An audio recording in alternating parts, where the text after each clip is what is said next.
Welcome to Learn English with Mary and Sam. Today we're going to explore how to express agreement and disagreement in English. Whether you're discussing a movie, a policy, or a personal opinion, knowing the right phrases can help you communicate more effectively. That's right, Mary. Expressing agreement and disagreement is a common part of everyday conversations, and it can lead to some great discussions. Let's get started. Let's start with some common phrases for expressing agreement. You can say, I agree with you, or I completely agree. Exactly. And if you want to show strong agreement, you can say, I couldn't agree more, or I'm totally on board with that. Let's look at a scenario where we're expressing agreement. I think the new restaurant is great.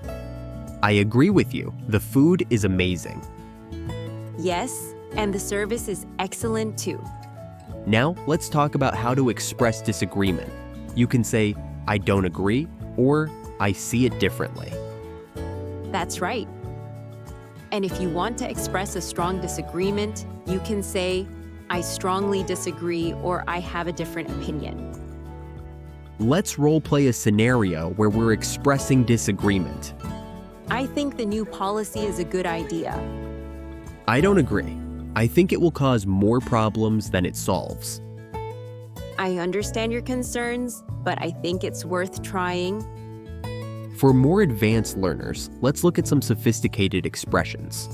You can say, I'm inclined to agree, or I'm not convinced by that argument.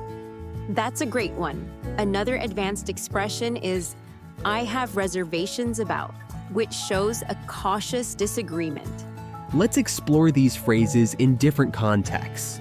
For example, you could say, I'm inclined to agree with the proposal, but I need more information. When expressing agreement and disagreement, cultural context is important. In some cultures, directness is valued, while in others, subtlety is preferred. That's right. Understanding these nuances can help you navigate social situations more smoothly. For example, in many Western cultures, expressing opinions openly is common, while in some Eastern cultures, it's more polite to avoid direct disagreement. Exactly. And in some African cultures, community consensus is often sought before expressing personal opinions. One common mistake is using expressions that might come across as too confrontational. For example, saying, you're wrong, might not be well received. Exactly. Instead, you could say, I see it differently, or I have a different perspective. When expressing agreement or disagreement, remember to use the present simple for general statements. For example, I agree with you, or I don't agree. That's right. And don't forget to use because to explain why you agree or disagree. For instance, I agree because it makes sense, or I disagree because it's not practical. Now, let's get interactive. We want to hear from you. What's your favorite way to express agreement or disagreement? Share your thoughts in the comments below. That's right. And if you have any questions about expressing agreement or disagreement, feel free to ask. We'll also give you a quick quiz. Can you think of a situation where you would use the phrase, I couldn't agree more? You might say, I couldn't agree more, if someone makes a point you strongly support. Exactly.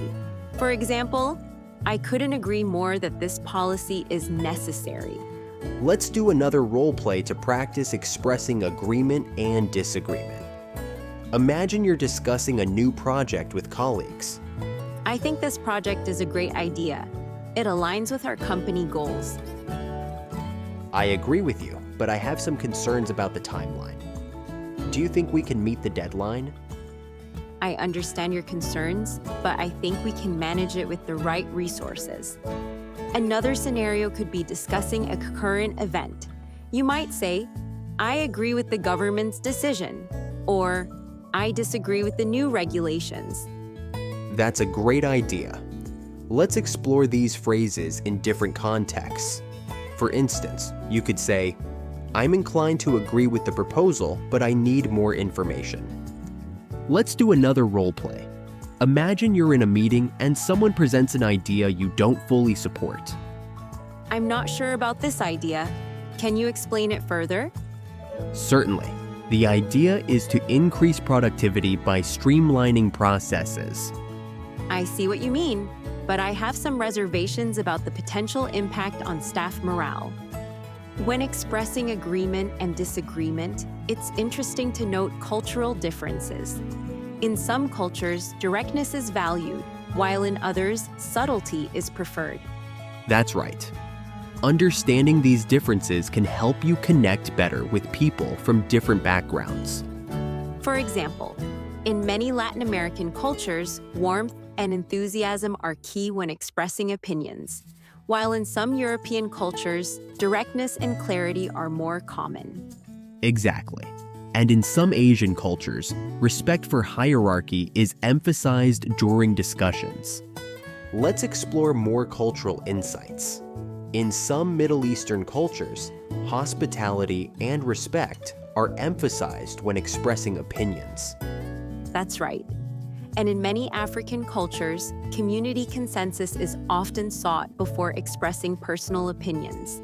Understanding these cultural nuances can help you navigate social situations more smoothly.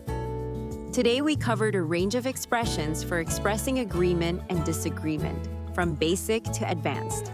Remember, using the right phrases can help you communicate more clearly and effectively. That's right.